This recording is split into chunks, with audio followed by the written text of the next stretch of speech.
Hello, I'm Lauren and this is my life. Welcome back to my channel. I'm fresh out of going for a run, so excuse the sweat and the mascara underneath my eyes. Today's video is all about mental health. We will be going over some very sensitive topics, so trigger warning for this one.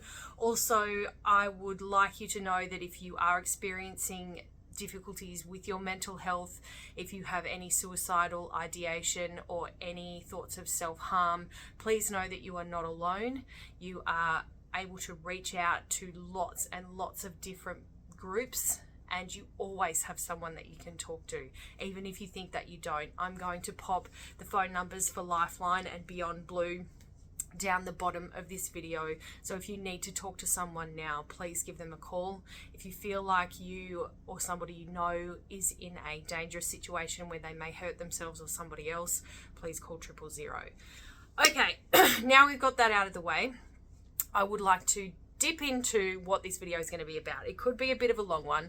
I'm going to talk about my mental health, what I've struggled with, how I think I have fallen down rabbit holes with my mental health, what I've done to help myself, how you can recognize signs and symptoms of poor mental health, and things that you can do and options for you to help you work through that and to get help if you need it, and things to help you calm your central nervous system and make better choices for yourself. Mental health is a really serious topic. It affects every aspect of your other 5 pillars of health, every single one of them. All the 5 pillars of health impact each other.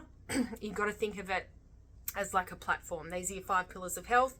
This is your health on top. If you take one away, they're going to start sagging. If you take a couple of them away, it's really going to start to crumble. So without one, none of them can stand up. But mental health is probably, I would say, the most important one, because if you don't have your mental health right, nothing else is going to go right. So my personal mental health journey has been a roller coaster. So I went to a Catholic all-girls boarding school from when I was just 12 years old, and I very quickly became the subject of bullying at that particular school. So I lost a lot of self-confidence, I lost a lot of self-worth, and I went into some pretty dark places mentally at that time. So this is in 1997. So mental health was not spoken about at that time. Bullying wasn't even spoken about at that time. We literally had to put our big girl socks on and deal with it. And my parents were away a lot of the time, so I felt very isolated and alone. Because I was very isolated and alone, and I think I still am working through a lot of that trauma to this day, and I'm nearly 40. I'm like a month and a half off 40, and it started just after I turned 12. It started before that in primary school, but I still had friends in primary school. It didn't get really bad until I went to high school. That's when I started using food to comfort myself, and the school that I was at conveniently had a McDonald's literally next door to it. So I started to comfort eat to the point where I would steal food from the kitchen at boarding school, like big slabs of Sara Lee chocolate and carrot cake, and I would eat all of that to comfort myself. So I then gained a fair amount of weight, which is something that you can do quite easily in your teenage years anyway due to hormones fluctuating, and then I lost even more confidence because I hated the way that I looked. That negative self-head talk has continued for the rest of my life.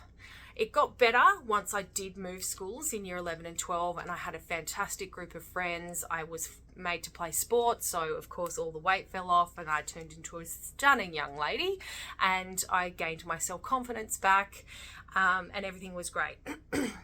After school, I went through ups and downs, never knowing that what I was feeling was actually mental health or depression or anxiety, but a lot of it was. So in that time, I've switched from food to other things. So I was using alcohol a lot, which I did up until nearly 2 years ago, and I was using other substances as well.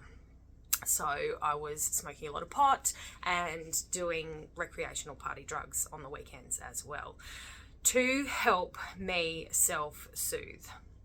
I gained a lot of weight again after I left school, and again went into a pretty depressive hole, not knowing that I had depression because it wasn't something that anybody spoke about. I then got a really amazing career working in radio, which I think saved me big time. That career brought me up to the Northern Territory. I worked in Darwin in radio for 12 months and just made the best friends. I met my husband, who I am married to, and my life was just amazing, like living the absolute dream.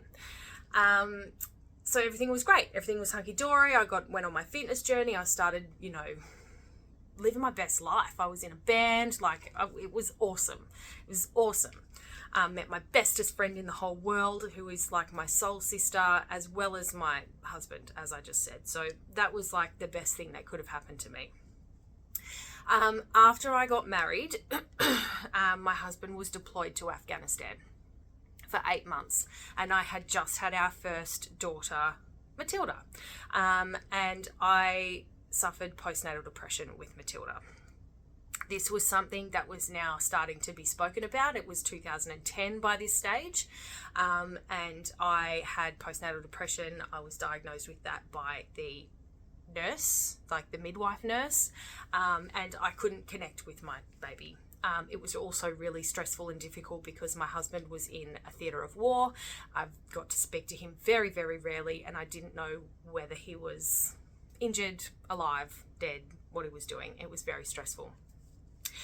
In that time, we lost a family member, and it was a really difficult time in my life. I would literally look at Matilda and just have no feelings for her, nothing. Like I would feel nothing for her. So that was a really difficult time in my life. And then Scott came home and everything got better.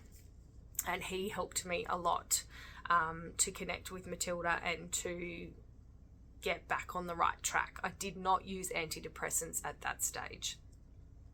After that, everything was awesome. Scott and I were living in Darwin. We built our first house. I was working in my career again. I was doing hospitality management, running a really big club up here in Darwin, and living my best life. Scott was injured. He got injured in Afghanistan, so he was able to be the main carer for Matilda.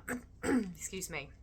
Which I think really took a lot of the pressure off me and helped me step back from that main caregiver role and work through some of my shit, like feelings of self-worth, not feeling like I was a good enough mum because I didn't connect with my baby to start with. And anyway, so I worked through that without antidepressants at that stage. Then Scott and I decided to move south again. I fell pregnant with Penny and was really fit. I decided to become a personal trainer, which I did. We moved home closer to my family, which was fantastic. And having Penny, that experience was completely different, like completely different. It was that moment of when you see in the movies and they have the baby and they instantly fall in love with it. I didn't have that with Matilda. I had that with Penny. And that was just like my saving grace. I was like, oh my God, I'm not broken. I can actually fall in love with my baby immediately. And she was fantastic. And it was a fantastic postnatal experience with Penny. And life was good. When Penny was about 1, Scott started to show signs of his own mental health deteriorating. Of course, he has PTSD and a lot of other things, which it's not my story to tell, so I won't go into that. But we decided to move back to Brisbane to be closer to his family, and that was really difficult for me, leaving my family with 2 small children and this life that I had dreamed that we were going to have there. And so I was quite depressed again without actually recognizing that I was having a depressive episode at that stage. It wasn't until we were 2 years into living in Queensland and I was working in a pretty high stress job. Again, hospitality management. I was doing promotions and marketing for this particular venue, and I was also running their function centre as well as being the assistant manager. So it was very hectic, and having 2 small children, and Scott was only working part-time at that stage, and there was a lot of pressure on me. And also I was homesick, like I wanted to go home. So I again turned to alcohol pretty severely at this stage.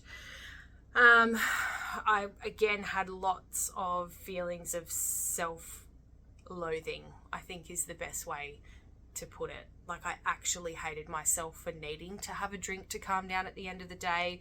It was sort of celebrated though in the pub culture, so it didn't help that I worked in that environment as a publican. As you know, you sort of have to be the life of the party, and you are, and I always sort of was, like, I was a bit of a party gal, if you know what I mean. And so that continued then, and I got a promotion, and we got asked to move out to Goondiwindi, where I was the general manager of a pub out at Goondiwindi, which is when the wheels really started to fall off for Scott. We were managing the pub together. The stress of his mental health deteriorating and my drinking being quite bad. What is bad drinking? Bad drinking is anything that doesn't feel comfortable for you. I could polish a bottle of wine in no time, and like it was nothing, and that was every day. And then after that, I would have spirits on top. So I would be drinking a bottle of wine every day, and then I would have like a rum can or a couple of gins or something else on top of that. So my drinking was very bad because I was depressed. I was using alcohol to self-soothe and to self-medicate, not recognizing that I actually was going through a depressive episode. Again, because you just pull your big girl socks up and you push on and you go to work and you do what you have to do, and you have to be there for your kids and do all the things. Not long after that, Scott and I went through a really rough patch in our marriage, and I went down to see my bestie in New South Wales, and I was like, I don't think I'm going to go back. Like, I can't do that job anymore. I don't know if I can live with Scott and him going through all his shit anymore. And she was just so supportive. Sorry. And she always has been. And she just helped me work through it, basically. Anyway, I ended up going back to Goondiwindi and spoke about what mine and Scott's future was going to be moving forward. And we decided to stick it out together, obviously. And we also decided that we wanted to go travelling. So that was the first time we decided to buy a caravan and go travelling. I also said that I wanted to have another child.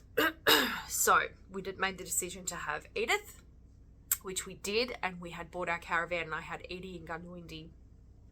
And we then finished up in Gundy with our caravan, moved back to Bora for a bit, and then we decided to sort of go travelling, which was fantastic. It was really good. We did most of Queensland at that stage, and then we decided that we needed to get money because you can't travel without money. So we moved back to Bora, and that's when Scott had a full-on breakdown, his first one.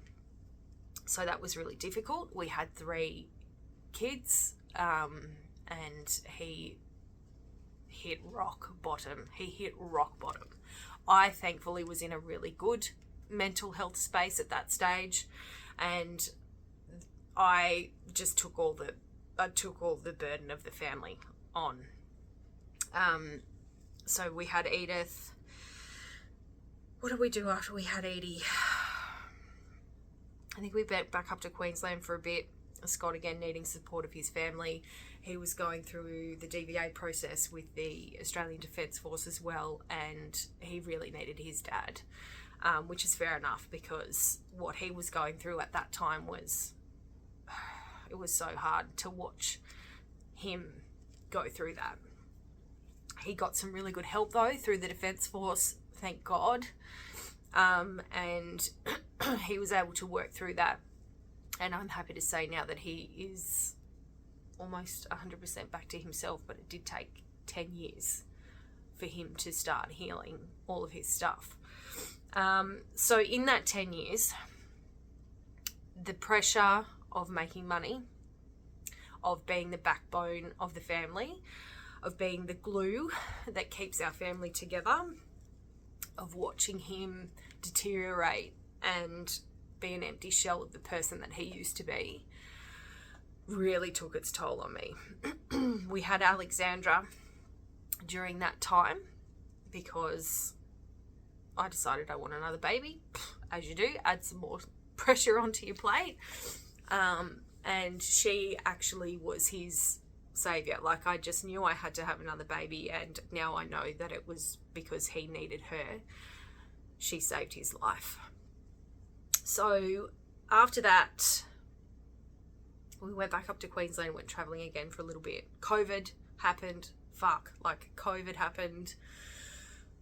And we put our traveling on hold for a little bit. We got stuck in Paradise. I'm not gonna lie, we got stuck at Cotton Tree Caravan Park. If anybody knows where that is, it is on the beach at Mooloolaba, Maroochydore, on the Maroochy River. Maroochydore on the Maroochy River. Like, Alexandra Headland, stunning. We were the only people there. Like, 12 weeks in Paradise. It was actually fantastic. We met some really amazing people there at that time as well, and we decided to, once the borders and everything opened, to go travelling with them, which we did, and we came back up to the Northern Territory, and Scott decided that he wanted to settle down and go back to Boorowa, so we bought a block of land there and we built a house. We built a house in Boorowa, which was beautiful. We moved back there to 2 of the wettest, coldest, most miserable years that area had seen for a really fucking long time. The lack of sunshine did both of our heads in. We both started drinking pretty heavily again. Scott was a stay-at-home dad at that stage, and I was the main income earner. And I started to feel that pressure of having to do that. And so again, I started to use alcohol to self-soothe. So I started to drink pretty heavily again. We both decided that that wasn't for us and that we wanted to go traveling again. And I think that was a very good decision. We ended up we're in Katherine, and we're here now indefinitely. And it was the best decision either of us had ever made. Scott had another breakdown during that time that he was a stay-at-home dad, and again, that pressure was building on me, and I also had a depressive episode. So as you can see, both of our mental health has been up and down. I, on the other hand, did not know, other than having postnatal depression, being diagnosed with postnatal depression with Matilda, that I was in a depressive episode. I just thought, this is life, you just have to do it and get on with it. Just get on with it. Because that's what we were always told. Like, just suck it up, sunshine, have a steak, maybe your iron's low. Like, you'll be fine. We don't talk about those sort of things. So coming up to this year, I was studying full-time at Charles Darwin, working full-time in a pretty high-stress job, which I still have. And the kids are full on. Like, I'm not going to lie, 4 kids is fucking hectic. And their age ranges are from 14 to 5. So it's hectic. And they're all different personalities, and they're all girls, and it's just fucking mental. I love them to death, and they teach me so much, which I will say I have been able to recognise since working in the industry that I work in, how fucking blessed I am that I have beautiful, healthy, vibrant, amazing, talented, creative, gorgeous young girls that I love with all of my being, and they are my biggest teachers. They are helping me work through all of my own personal shit by mirroring back to me everything that I haven't gone through. So I'm so grateful for that, but god damn, it's fucking hard sometimes. At Easter time this year, Scott went to Brisbane to see his family, and he took Matilda with him. I'm just going to come out and say that Penny and I clash. We are exactly the same as each other. We are both very headstrong, stubborn, fiery people. We clash. I got really sick. I got really bad gastro while Scott was away, and so did all three of the girls. And Penny and I were constantly arguing because, you know, I'm trying to ruin her life, which is exactly what I used to say to my mother. I also had 4 assessments due, and I was exhausted from a very stressful term 1. And we only had a week off at Easter time. Scott came back, and I quite literally fell on the floor in a heap. Like, in a heap. I had suicidal thoughts. I was running on nervous energy, which I didn't know at the time or recognize as anxiety. And I didn't have the guts to admit to myself that I had depression. And thank God he had been through everything that he had been through, because he instantly grabbed me and he said, "This is not okay. For you to be thinking about killing yourself is not okay. It's not normal, and you're putting way too much pressure on yourself. You should have told me about this before. I think you need to go and see somebody. I'm going to take you to the doctor on Monday." So he did, and I was diagnosed with severe depression, severe anxiety, and burnout. Surprise, surprise. At that point, I decided to become medicated because I didn't see any other way out. I was literally at rock bottom. The last 15 years of life had accumulated on top of me, and I couldn't take it anymore. So I decided to become medicated. I will tell anybody who is feeling the way that I was feeling, who is against antidepressant medication, that it is the thing that saved my life. I felt relief in about 3 days.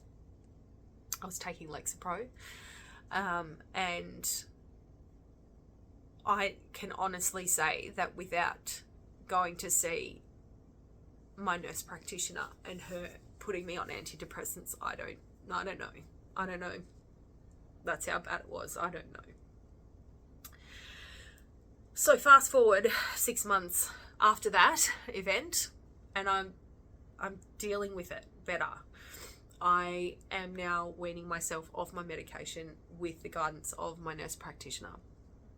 And I feel great. Like, I actually feel great. For once in my life, I feel balance. I mean, obviously I'm working on things, otherwise I wouldn't be having this channel. But to actually recognize that I do go through depressive episodes, that yes, I had fucking anxiety. Like, everybody goes like, anxiety, everybody's got anxiety these days. If you have ever had anxiety and recognize that that's what it is fucking debilitating. Like, it is debilitating. I had a panic attack in the car driving to work and thought I was having a heart attack. And I didn't know if I was going to die on the side of the road. Like, it's so fucked. But there is help. There is things that you can do to help yourself. So what are those things that I've done? I've implemented meditation into my life. I was doing that at the beginning of last year. Last year? Yes, I started meditating at the beginning of last year. And man, like, it is so worth it. And everyone's like, oh, I can't meditate, I can't turn my mind off. That is the point. You are not meant to just switch your mind off and go into this blissful state of Zen. You are meant to be able to keep bringing your focus back, whether that's to a mantra or to your breath, every time your thoughts wander. It's about practice, and practice makes perfect. It's about lowering your heart rate and bringing yourself into a restful state. When I had anxiety, when I couldn't do that, when I couldn't get out of fight or flight, that's when I reckoned, like, I literally had this moment in the classroom and I was like, oh my God, oh my God, I've got anxiety. Like I tell people they've got anxiety all the time, like clients and things like that. And I fucking got it. Like, how did I not recognize this earlier? Meditation was something that, and is something that really works for me. Like I thoroughly enjoy it. When I don't do it, I know, and I get really upset that I can't do it. Breath work is also something that works fantastically for me because I can access that at any time. At any time. When I'm feeling high levels of stress, when I'm feeling low levels of energy, when I'm feeling disconnected from my body or disconnected from the space around me, breath work instantly works. Again, it is something that you need to practice, and I will probably do a couple of videos. There's like a plethora of them on YouTube though, so just type in breath work and look it up. Box breathing, fantastic. Taking a big breath in all the way down into your diaphragm for 6 seconds and exhaling for 8 seconds. Doing that for 5 minutes when you can get a break is amazing. You will instantly calm your nervous system down. You will become aware of your body and your surroundings, and you'll be able to go, right, I'm grounded again. I can do this. Gather your thoughts and get your shit going. So meditation, breath work, exercise. It's really important for me. If I don't exercise, I instantly know I'm not okay, because of the endorphins that are released when you exercise. And if you've been exercising for a long period of time, you kind of become addicted to those endorphins, and you need them. And you know when you're not getting them and you feel like shit. So exercise is just so fucking good for you. Like, I cannot emphasize that enough. For your physical health, for your mental health, for every aspect of your health, for your spiritual health, for your emotional health. And if you run with a group or if you work out with a workout buddy, it's so good for your social health as well. So I highly recommend exercise for every aspect of your health, whether it's going for a walk, anything. Like, it's so, so important. And I know that it really impacts my mental health. So they're the things that really get me through, as well as having a good diet, because I know when I am eating shit, I feel like shit, because I know it's shit for my body, and I know when I put on weight, I don't like it.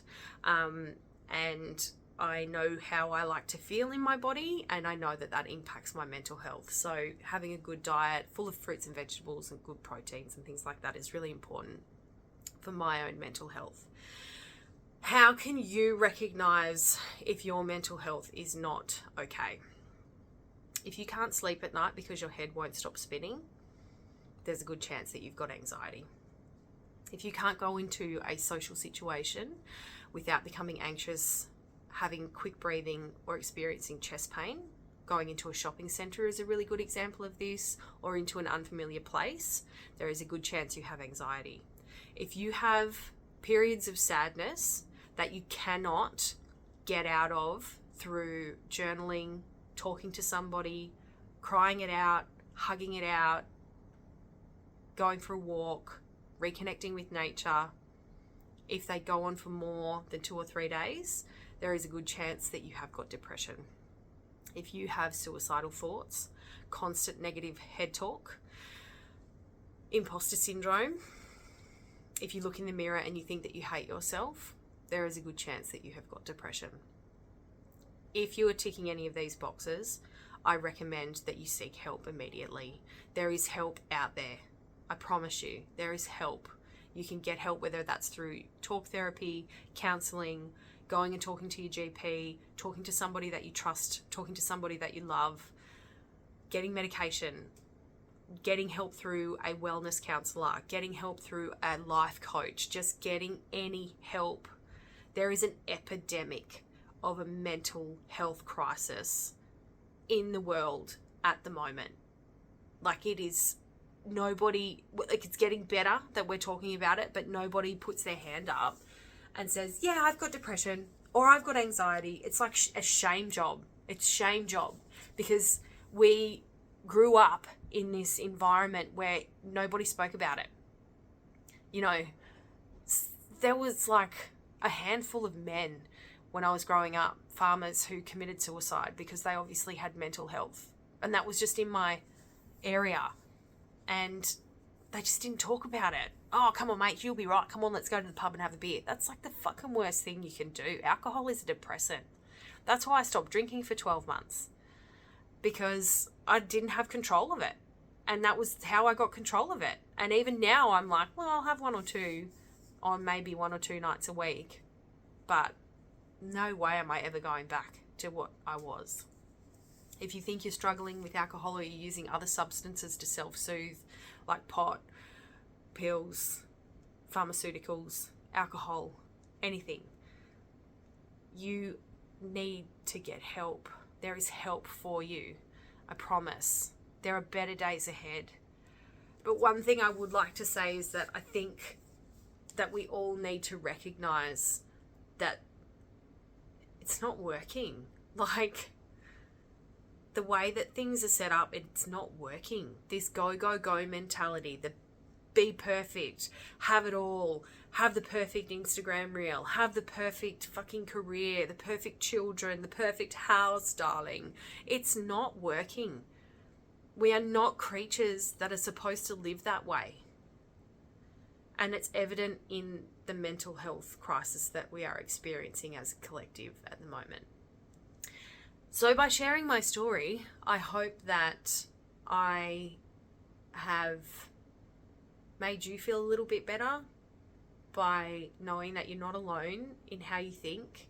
So many people think like this. My new goal for my mental health is to stop giving a fuck about what people think about me and to love myself more. Like, I'm working so hard on loving myself more and to give myself more rest and not feel guilty about it.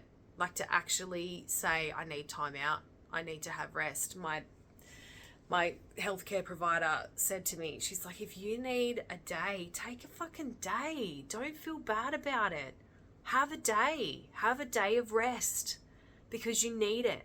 You're a busy person. I'm now saying this to you. You need it. You're a busy person. It is okay to allow yourself rest.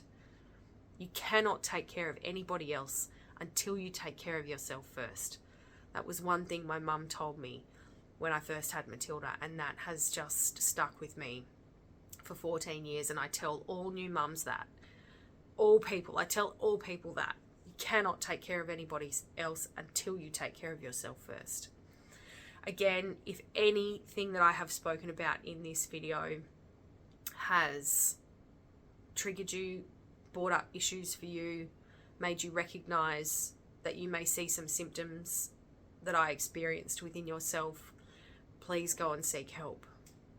If you need to talk to somebody right now, please have a look down in the description. Lifeline's phone number is there. Beyond Blue's phone number is there. And if you need help right now, please call 000. If you have stuck around for 33 minutes, well done. Please like and subscribe to my channel.